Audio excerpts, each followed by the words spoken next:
Fui reina antes que mujer, estratega antes que amante, pero cuando lo vi, entendí que incluso una diosa puede temblar. Este es mi relato. Bienvenidos a esta historia fascinante, turbulenta y profundamente humana. Hoy viajaremos más allá de los libros de historia, más allá de las estatuas erosionadas por el tiempo y las líneas secas de los documentos antiguos. Viajaremos a un momento en el que el destino de imperios se tejía no solo en campos de batalla, sino en miradas furtivas, alianzas ocultas y en los rincones oscuros del corazón humano. Esta no es solo la historia de Cleopatra y Julio César. Es la historia de dos mundos que colisionaron, de dos inteligencias que se midieron, y de dos almas que, quizás por un instante, creyeron que podían vencer al tiempo. Corre el año 48 a.C.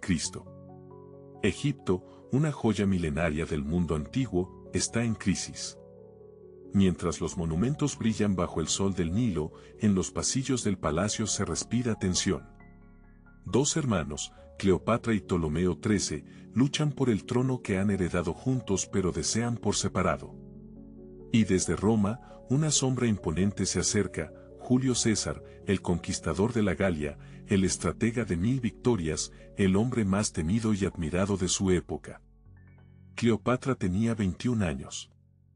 Expulsada de Alejandría por su propio hermano, refugiada en las arenas del desierto, resistía con lo único que le quedaba, su mente. Mientras su ejército menguaba y sus aliados se esfumaban, ella comprendía que ya no bastaba con ser heredera de una dinastía. Tenía que ser algo más. Tenía que ser indispensable. Julio César, por su parte, no era un joven idealista. Tenía ya más de 50 años, había sobrevivido a traiciones, guerras civiles y un sinfín de intrigas.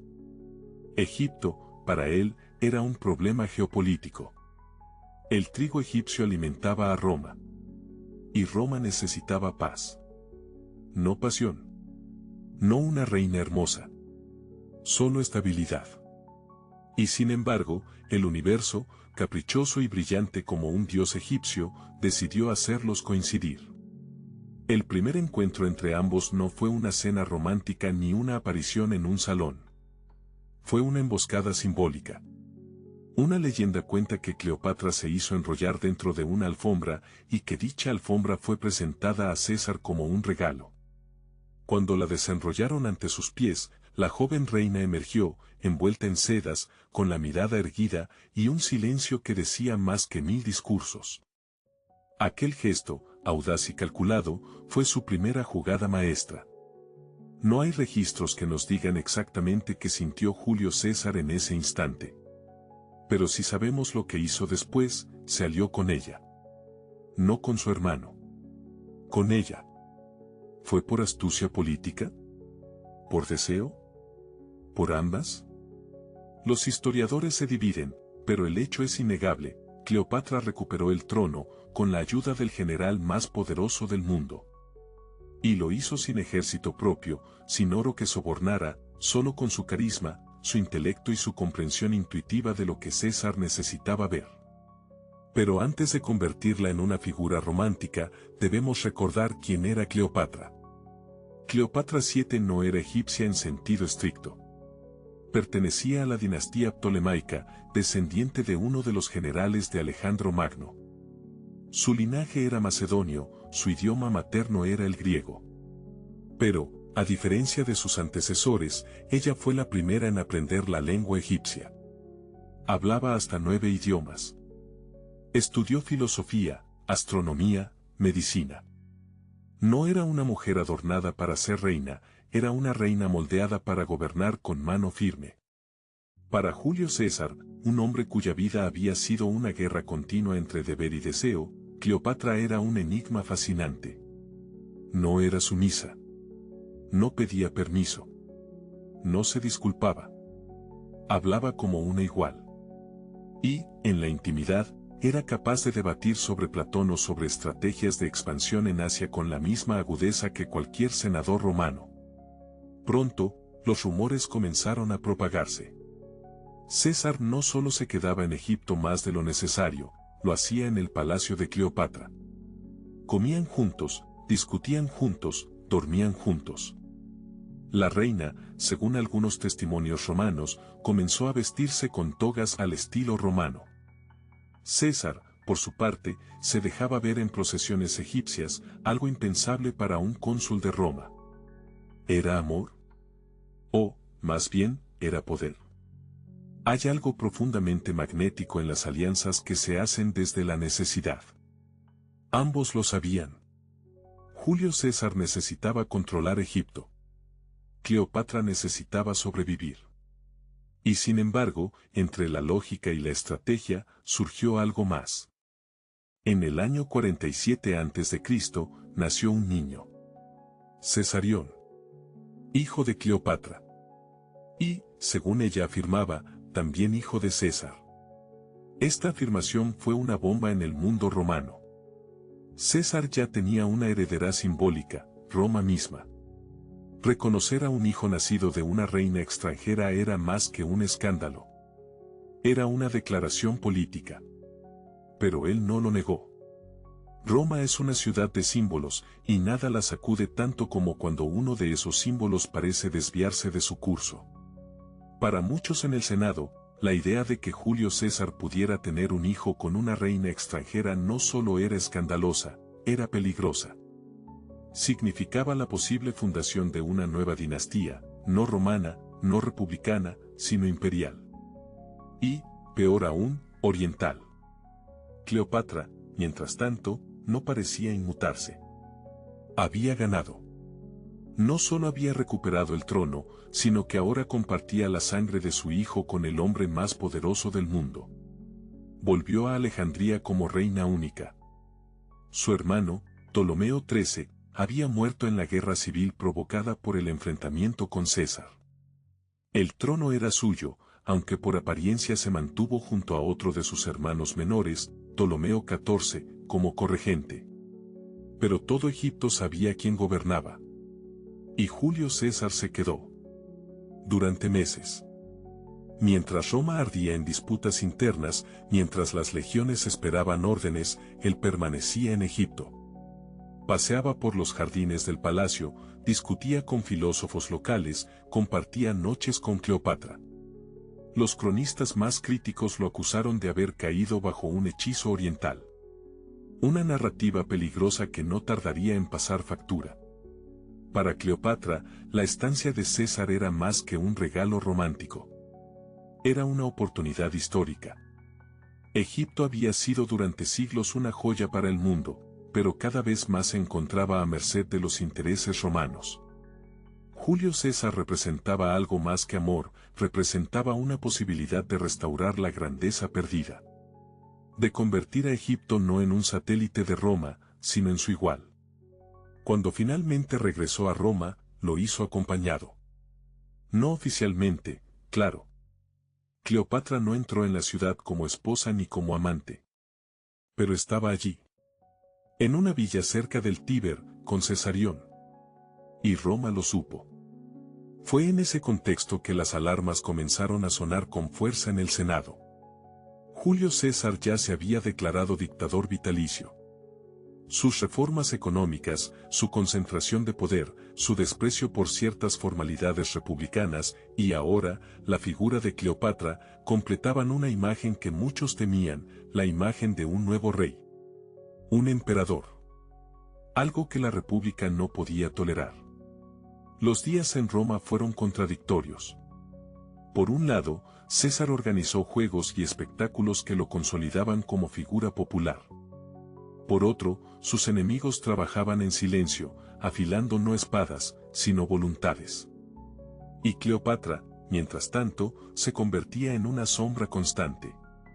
No hablaba. No aparecía en público. Pero todos sabían que estaba allí. Observando. Esperando. Hay algo particularmente inquietante en cómo las pasiones más íntimas se entrelazan con los destinos colectivos. Si César hubiera amado a otra mujer, quizás todo habría sido distinto. Si Cleopatra hubiera sido menos ambiciosa, tal vez Roma la habría tolerado. Pero lo cierto es que ambos eran demasiado grandes, demasiado intensos, demasiado conscientes de su poder como para ocultarse o moderarse. César tenía un sobrino nieto, Octavio. Y tenía a Marco Antonio, su brazo militar. Pero ninguno de los dos tenía lo que él veía en Cesarión, una continuidad sanguínea. Un heredero que uniera dos mundos, dos culturas, dos civilizaciones. Hay quienes afirman que César planeaba declarar a Cesarión su sucesor legítimo. No como dictador, sino como rey. Rey de Roma. Rey de Egipto. Heredero de una fusión imposible. Y quizás eso fue lo que selló su destino. El 15 de marzo del año 44 a.C., en los idus de marzo, Julio César fue asesinado en el Senado romano. Apuñalado por sus propios aliados. Por aquellos que lo habían aplaudido en sus conquistas y compartido sus banquetes. Lo mataron en nombre de la República, sí. Pero también lo mataron por miedo a lo que vendría. Cuando Cleopatra recibió la noticia en Roma, su mundo se desmoronó. No solo había perdido a su protector, a su aliado, sino también al padre de su hijo. Y con él, la posibilidad de unir Egipto y Roma bajo un mismo legado. Decidió volver a Alejandría. Lo hizo en silencio, con Cesarión. Sabía que ya no tenía lugar en Roma. Sabía que los tiempos habían cambiado. Pero no se marchó derrotada. Se marchó preparando lo que sería su segunda gran batalla. Y esta vez, no habría César. Pero sí habría otro nombre. Marco Antonio. Antes de seguir con esa historia, que será el centro de nuestro próximo video, es importante detenernos y entender lo que realmente sucedió entre Cleopatra y César. ¿Fue amor? ¿Fue un cálculo frío por parte de ambos? ¿O fue, como suele pasar en los grandes relatos de la historia, un poco de ambas cosas? Muchos cronistas romanos intentaron desprestigiar a Cleopatra. La llamaban hechicera, manipuladora, seductora. Pero pocas veces se detuvieron a considerar la posibilidad más sencilla, que Julio César, acostumbrado a dominar a todos, simplemente encontró a alguien que no podía dominar. Y en lugar de rechazarla, la admiró. La admiración es una forma compleja de amor. Nace no solo del deseo, sino del respeto. Y César, que había recorrido el mundo conocido, que había leído a los filósofos griegos, que había debatido con los mejores senadores de Roma, eligió pasar sus últimos años cerca de una mujer que lo desafiaba intelectualmente, que hablaba su idioma, y muchos otros, y que no temía mirar a los ojos al hombre más poderoso del mundo. Eso, por sí solo, ya habla de algo más que conveniencia. Habla de fascinación. Habla de conexión. Habla, quizás, de amor. Alejandría no era solo la capital de Egipto. Era un símbolo. Un faro de sabiduría, una ciudad que miraba hacia el mar con la arrogancia de quien sabe que su pasado aún pesa más que el presente. Y para Cleopatra, volver allí tras la muerte de Julio César fue regresar a un escenario vacío, a un palacio lleno de ecos, donde cada rincón parecía pronunciar el nombre del hombre que ya no volvería. Pero no había tiempo para el duelo. No en su mundo. No en su realidad. Egipto seguía siendo un reino frágil, rodeado de intereses ajenos, vigilado por las águilas romanas que ahora revoloteaban sin César como referencia. Y Cesarión, su hijo, no era solo un niño, era una amenaza latente para los nuevos poderes de Roma. Octavio, el joven heredero adoptivo de César, comenzaba a consolidarse. Ambicioso, silencioso, calculador. No tenía la pasión de Marco Antonio, ni la visión global de su padre adoptivo. Pero tenía algo que todos tenían, paciencia. Y una sed fría de control absoluto. Desde Alejandría, Cleopatra observaba todo con precisión milimétrica. Sabía que no bastaba con resistir. Había que prepararse. Lo había hecho una vez. Podía hacerlo de nuevo. Durante los siguientes años, reforzó alianzas internas. Mejoró la economía. Amplió las flotas. Estudió cada movimiento en Roma. Mantuvo a Cesarión protegido, pero no oculto. Permitía que los rumores circularan: el verdadero heredero de César está aquí, no en Roma. No los confirmaba, pero tampoco los desmentía. Entendía que, en política, las medias verdades son armas más potentes que los ejércitos. Y entonces, en el año 41 a.C., Roma volvió a llamar a sus puertas. Esta vez no era César. Era Marco Antonio. Antonio no era un desconocido para Cleopatra. Había sido amigo íntimo de César. Guerrero feroz, orador magnético, impulsivo, visceral. Roma lo amaba y lo temía en la misma medida.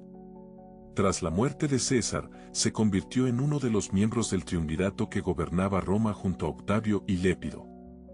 Y su tarea era clara: consolidar la zona oriental del imperio. Para ello, necesitaba a Egipto. La primera reunión entre Cleopatra y Marco Antonio ocurrió en Tarsos, una ciudad del Asia Menor. Ella no se presentó como una suplicante, ni como una aliada más. Se presentó como una diosa. Llegó en una barcaza dorada, con velas púrpura, perfumes envolventes, música suave. Ella misma vestía como Isis, la diosa madre, protectora del Nilo. No fue un gesto teatral. Fue una declaración de poder. Una forma de recordarle a Antonio que, en su tierra, ella era más que una reina.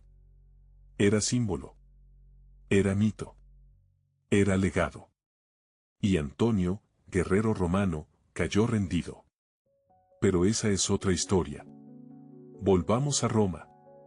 Tras la muerte de César, el Senado intentó borrar toda huella del vínculo con Cleopatra. Pero el pueblo recordaba. Y los rumores persistían. ¿Quién era ese niño en Egipto? ¿Era realmente hijo de César? ¿Podía ser un rival para Octavio?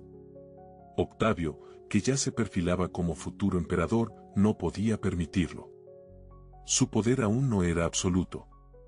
Necesitaba legitimidad. Y Cesarión era una amenaza latente. Cleopatra lo sabía. Por eso nunca intentó enviar al niño a Roma. Por eso no presionó por su reconocimiento oficial.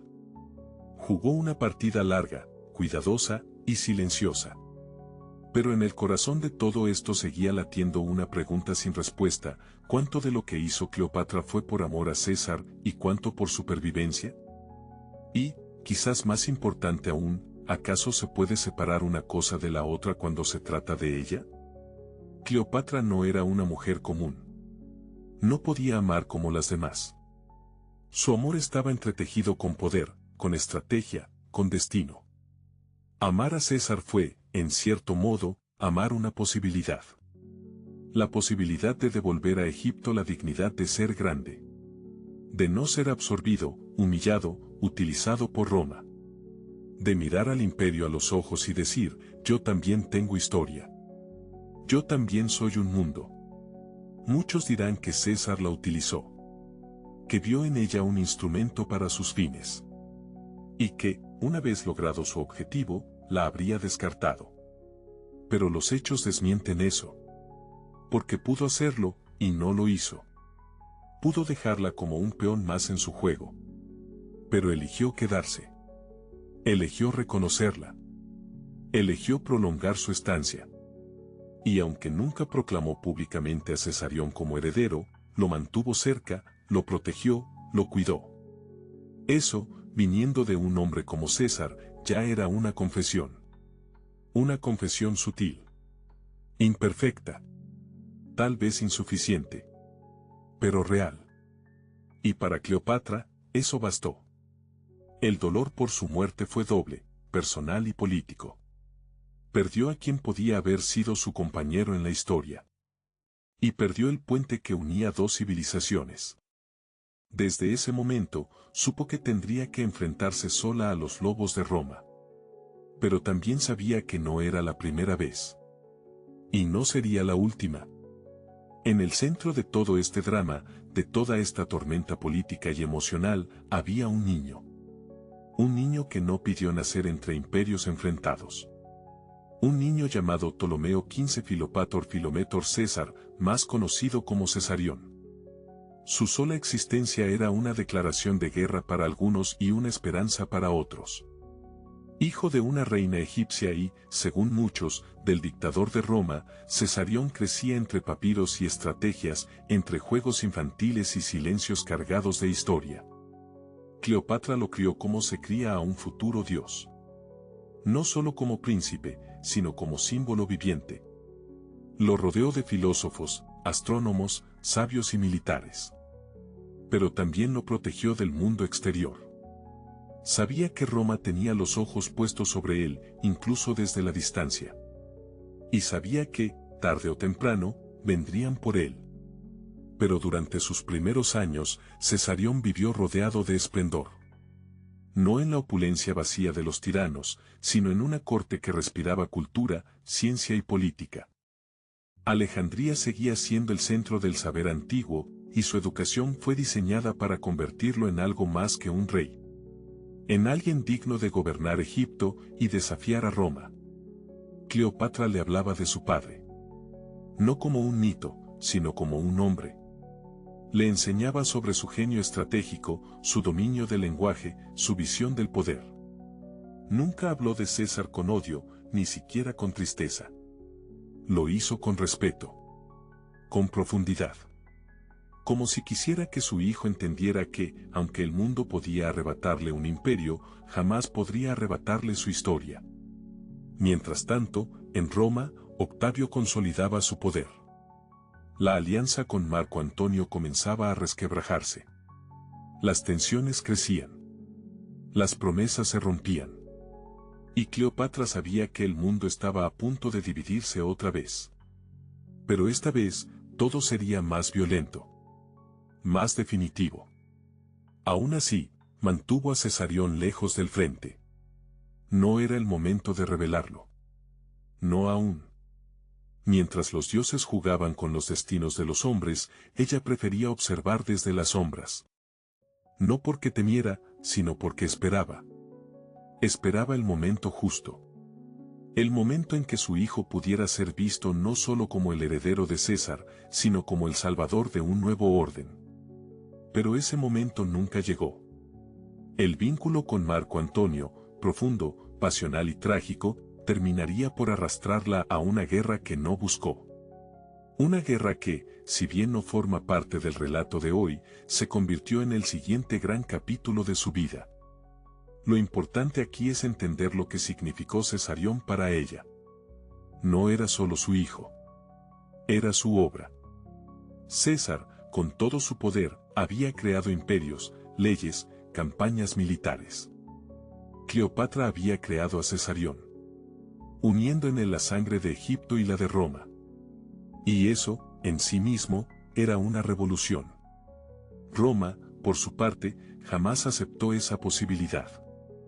Para Octavio, futuro Augusto, Cesarión era una amenaza que debía ser eliminada antes de que creciera lo suficiente como para inspirar legiones, pueblos o ejércitos.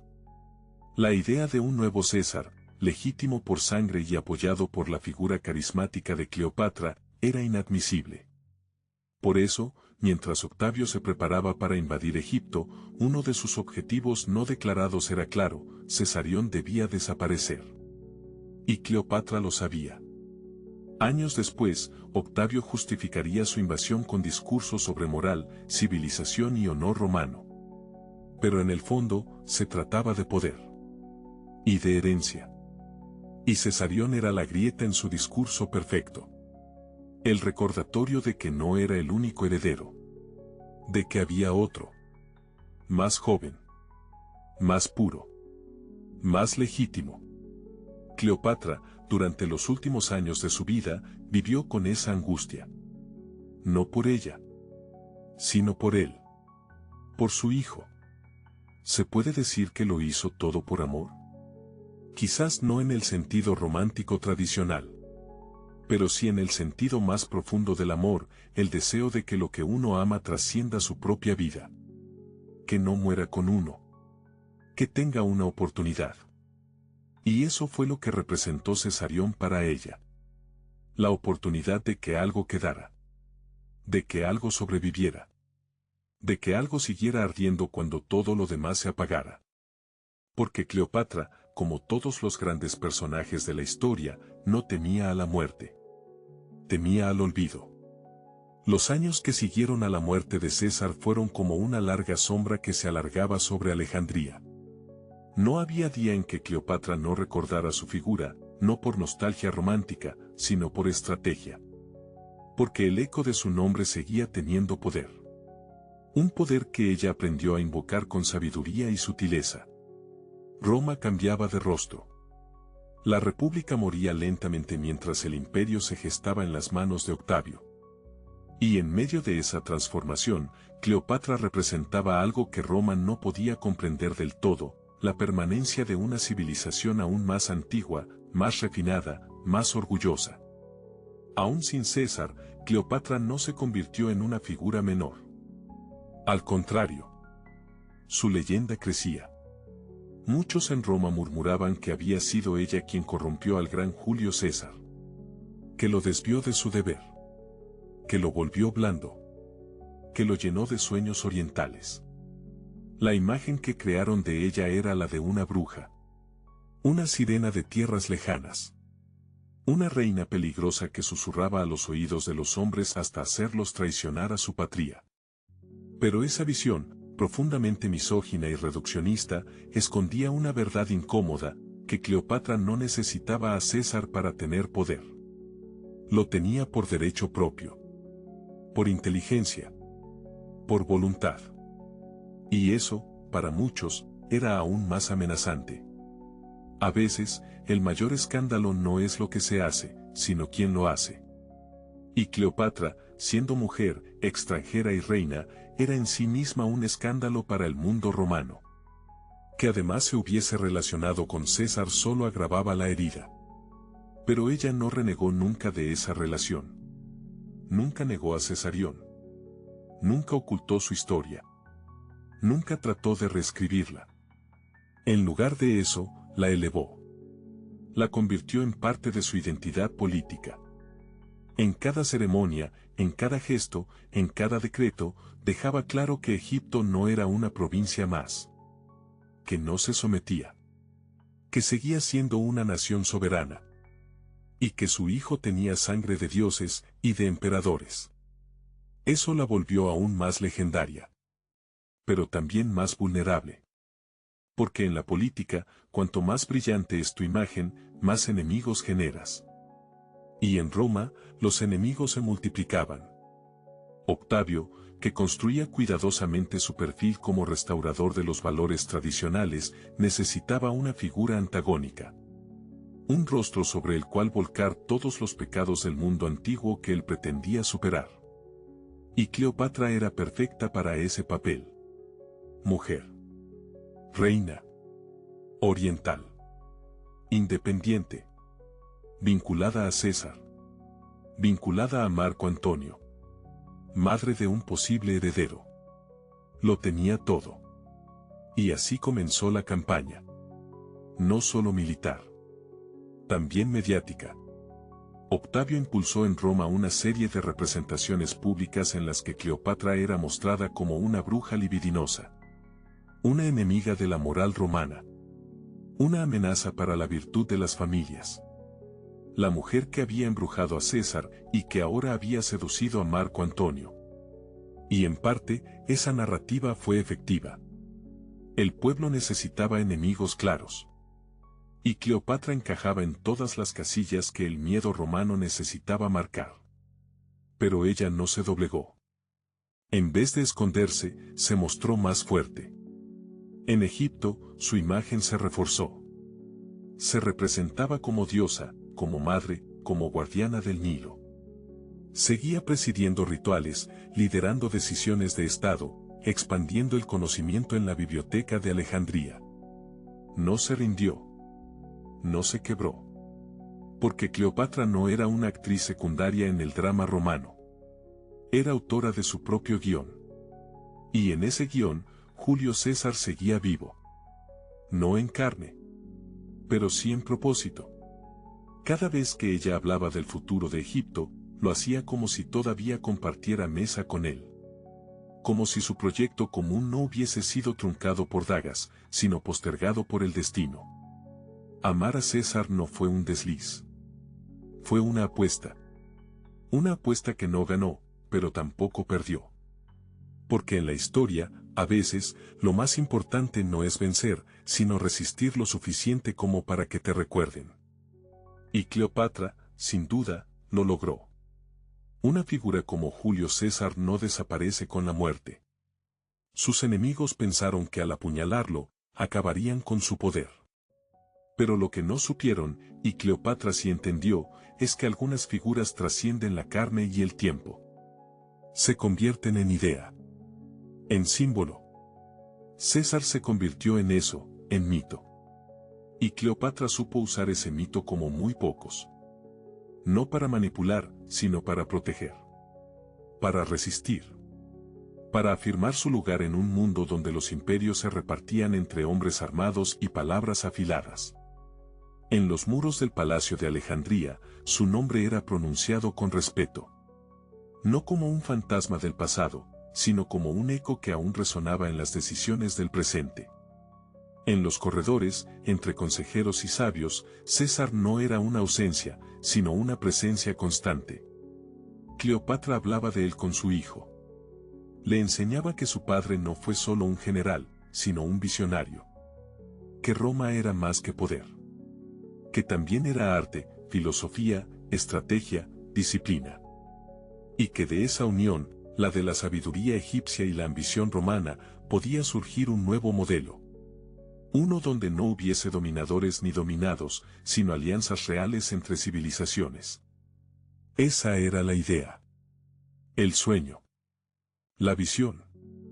No la de una reina enamorada de un conquistador, sino la de una estratega que había visto una ventana abierta al porvenir y había intentado cruzarla.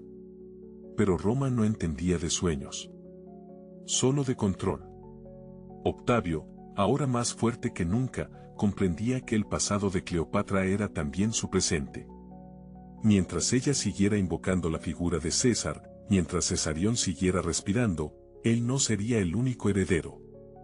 No sería el indiscutible. Y eso era intolerable. Por eso su guerra contra Egipto no fue solo militar. Fue simbólica. Quiso borrar a Cleopatra, a su hijo, a su historia. Quiso borrar el amor que una vez desafió a un imperio. Porque sabía que, mientras vivieran, su propio legado estaría incompleto. Pero Cleopatra no se dejó borrar. Incluso en sus últimos años, resistió. Fortificó sus ciudades. Consolidó alianzas. Entrenó a sus soldados. No desde el miedo, sino desde la claridad de quien entiende que la historia no se escribe con palabras suaves, sino con decisiones firmes. Y en cada una de esas decisiones, el recuerdo de César la acompañaba. No en la nostalgia, sino en la convicción. En la idea de que lo que habían comenzado no debía morir sin lucha. Ella no idealizó a César. Lo conocía demasiado bien para eso. Sabía de sus ambiciones, de sus contradicciones, de sus silencios calculados. Pero también conocía su visión. Su capacidad para ver más allá de lo inmediato. Y eso fue lo que amó. No al hombre perfecto. Sino al hombre que, en medio de un mundo brutal, fue capaz de imaginar algo distinto. Y por eso, cuando todo comenzó a derrumbarse, cuando Octavio cruzó el Mediterráneo con sus legiones, cuando las derrotas se acumularon, cuando las alianzas se fracturaron, Cleopatra no pensó en rendirse. Pensó en dejar huella. No bastaba con gobernar. Había que permanecer. Y si no podía hacerlo ella, entonces lo haría su historia. Lo haría su hijo. Lo haría el relato de un amor que nunca fue simplemente amor, sino una forma de lucha. Porque sí, fue una relación política. Y sí, fue una alianza estratégica. Pero también fue, y esto lo supo hasta el último día, un encuentro humano. Entre dos mentes que se reconocieron. Entre dos voluntades que se respetaron. Entre dos corazones que, incluso separados por océanos de cultura y años de diferencia, supieron encontrarse en la intimidad de una causa común. El año 31 a.C. marcó el inicio del fin. La batalla de Accio no fue solo un enfrentamiento naval entre Marco Antonio y Octavio. Fue, en muchos sentidos, el golpe final al sueño que Cleopatra había acariciado desde la muerte de Julio César. En esa batalla, las esperanzas de una alianza duradera entre Roma y Egipto fueron tragadas por las aguas turbulentas del mar Jónico. Marco Antonio, derrotado, se retiró. Cleopatra con él. Para el mundo romano, el relato ya estaba escrito: la reina de Egipto había embrujado al general más poderoso y lo había arrastrado a su caída. Era la repetición del mito que tanto les gustaba contar. Pero la realidad fue mucho más compleja. Marco Antonio, debilitado, acorralado por sus propios errores y por la propaganda de Octavio, vio en Cleopatra no una hechicera, sino el último refugio de dignidad y coherencia. Y ella, aun sabiendo que la guerra estaba perdida, eligió quedarse. No por sumisión, no por romanticismo, sino por lealtad. Porque lo entendía. Porque, como con César, reconocía en él a un hombre atrapado entre sus ideales y las trampas del poder. Juntos regresaron a Alejandría. Pero no era la misma ciudad. La risa de las fuentes parecía más tenue. Las columnas de mármol, más frías. La gente, más silenciosa.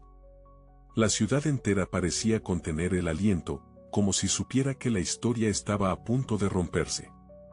Cleopatra, sin embargo, no mostraba temor. Continuó gobernando con firmeza. Convocó a sus consejeros. Reforzó los templos. Fortificó las murallas. Sabía que el final se acercaba, pero también sabía que la dignidad no se negocia. Y eso, más que cualquier ejército, era su escudo. Mientras tanto, Cesarión, ya adolescente, comenzaba a entender el peso de su nombre. Había dejado de ser un niño. Era alto, inteligente, reservado. Parecido a su madre en el modo en que observaba antes de hablar. Parecido a su padre en la forma de caminar con decisión. Y, sobre todo, parecido a ambos en su capacidad de inspirar respeto con solo estar presente. Cleopatra lo miraba con una mezcla de orgullo y miedo. Sabía que era el futuro. Pero también sabía que ese futuro corría peligro inminente. Roma no permitiría que viviera. Octavio, calculador hasta la médula, no dejaría que la sangre de César compitiera con su relato de sucesión incontestable. Así que tomó una decisión desesperada: enviar a Cesarión al sur. Lejos de Alejandría. Lejos de Roma. Hacia Nubia o incluso más allá. Donde pudiese sobrevivir. Donde el tiempo y el olvido lo protegieran. Se despidió de él sin lágrimas. Como una reina. Como una madre que sabe que su amor debe expresarse con coraje, no con lamento. Y él, con los ojos encendidos pero secos, obedeció. Fue la última vez que se vieron. En Alejandría, los días se volvieron cortos. Las noches, más largas. El cielo parecía más bajo. Y el mar, más callado. Se sabía que la flota romana se acercaba. Se sabía que el fin era inminente. Marco Antonio, derrotado por dentro, comenzó a desmoronarse. Su valentía se transformó en silencio. Su fuerza, en abatimiento. Cleopatra lo sostuvo. No como una esposa frágil, sino como una reina consciente. Le ofreció palabras, manos, silencio, todo lo que se puede ofrecer cuando ya no queda nada. Y sin embargo, incluso en esos días oscuros, ella no dejó de gobernar. Cada decreto fue firmado. Cada decisión fue tomada con precisión. Cada ceremonia fue respetada. Porque entendía que, mientras viviera, Egipto también lo haría. Era el corazón del reino. Y mientras ese corazón latiera con dignidad, su pueblo no estaría solo. Cuando las legiones romanas finalmente cercaron Alejandría, no hubo sorpresas. Todo ya estaba escrito. No en papel, sino en los silencios, en los templos, en las decisiones que no pudieron revertirse. El rugido de Roma se escuchaba en la distancia como un eco inevitable. Marco Antonio, abatido por la derrota y por el peso de sus decisiones, recibió una noticia falsa, que Cleopatra había muerto. La información le llegó como una puñalada. Y, según las crónicas, se hundió en su propia espada. Murió creyendo que ella lo había precedido en la muerte. Murió en soledad, entre columnas silenciosas y recuerdos deshechos. Y con él, cayó el último gran aliado de Cleopatra. La reina, sin embargo, no había muerto. Seguía viva. Y cuando supo del suicidio de Antonio, algo en su mirada se quebró. Pero solo por un instante. Después, se recompuso. Se irguió. Y siguió siendo reina. Le dieron permiso para enterrar a Antonio. Lo hizo con todos los honores, con todos los ritos. Como un general. Como un esposo. Como un símbolo.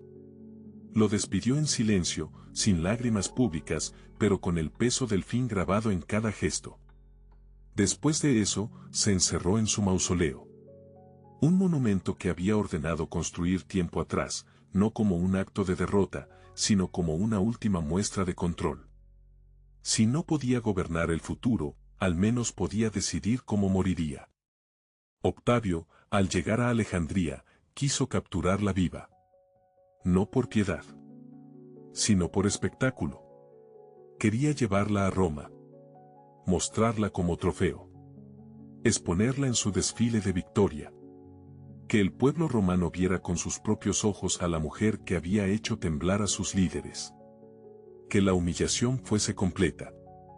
Pero Cleopatra lo sabía. Y no se lo permitió. Las circunstancias exactas de su muerte siguen siendo un misterio. La versión más famosa habla de una serpiente venenosa, un áspid oculto entre las frutas o en un jarrón de barro. Otra habla de veneno líquido. O de una aguja envenenada. Nadie lo sabe con certeza. Lo que sí se sabe es que no murió sola.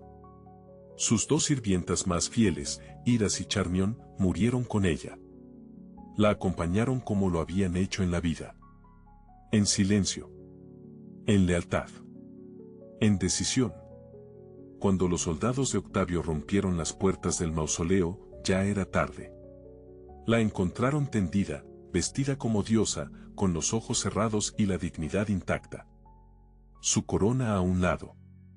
Su piel sin mancha. Su rostro, sereno. Tenía 39 años. Había gobernado Egipto durante 22. Había enfrentado a Roma. Había amado a dos de los hombres más poderosos de la historia. Y había decidido cómo morir. Eso, en un mundo gobernado por la espada, era la forma más pura de victoria. Octavio, al verla, no sonrió. No celebró.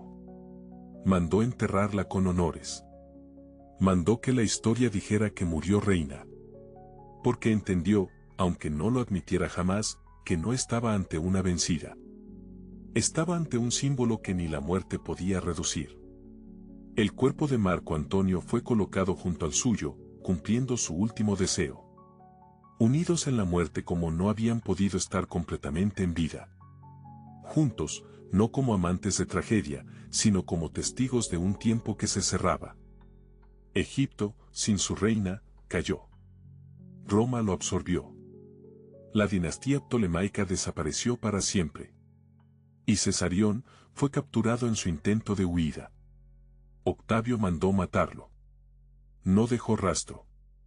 No dejó tumba. No dejó herencia. El linaje de César y Cleopatra se extinguió allí. O al menos, eso dice la historia. La historia oficial es implacable. Enumera hechos, fechas, nombres. Habla de conquistas, de muertes, de tratados. Pero entre sus líneas secas, a veces quedan sepultadas las emociones más hondas. Como si el amor no tuviera lugar en los relatos de imperios. Como si sentir fuese un acto menor frente al poder. Pero Cleopatra y Julio César demostraron que no. Que en los pasillos del poder, el amor no es un lujo, sino una fuerza política. Y que incluso los imperios tiemblan cuando dos almas se encuentran. Durante siglos, su relación fue narrada por ojos ajenos. Por cronistas romanos que la despreciaban. Por historiadores que la idealizaban. Por poetas que la convertían en tragedia. Se dijo que Cleopatra lo usó. Se dijo que César se dejó manipular. Se dijo que todo fue teatro, ambición, deseo carnal. Pero la verdad, como siempre, vive entre las grietas. Porque nada en la historia de Cleopatra fue simple. Ni su vida. Ni su muerte. Ni su amor. Ella no fue una amante decorativa. Fue estratega, oradora, científica, diplomática. Y, al mismo tiempo, fue mujer. Humana. Capaz de mirar a un hombre como Julio César y ver en él algo más que un conquistador. Vio al hombre. Y César, a su vez, no era un ingenuo. No cayó bajo un hechizo. No fue víctima de seducción. Fue un líder que, por un breve tiempo, dejó de pensar como general, y pensó como padre, como hombre de ideas, como alguien que imaginó una nueva forma de gobernar. Su relación fue breve en el tiempo. Apenas unos años. Pero vasta en significado. Porque no solo unieron cuerpos. Unieron símbolos. Roma y Egipto. Oriente y Occidente. La espada y el papiro. Y aunque esa unión no sobrevivió, su eco fue tan potente que aún hoy nos preguntamos, ¿qué habría pasado si hubieran tenido tiempo? ¿Si César no hubiera sido asesinado? ¿Si Cesarión hubiera sido reconocido? ¿Si Cleopatra hubiera gobernado no desde la resistencia, sino desde la alianza? Esas preguntas, sin respuesta, son las que alimentan la leyenda. Porque en la historia, a veces, lo más poderoso no es lo que ocurrió, sino lo que pudo haber sido.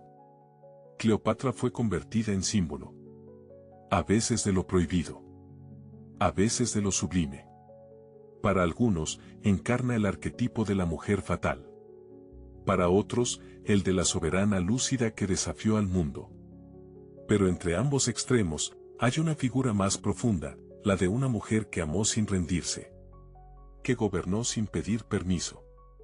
Que perdió sin dejar de inspirar. Y César, que para muchos fue solo el dictador que mató a la república, encuentra en su vínculo con ella una dimensión más humana.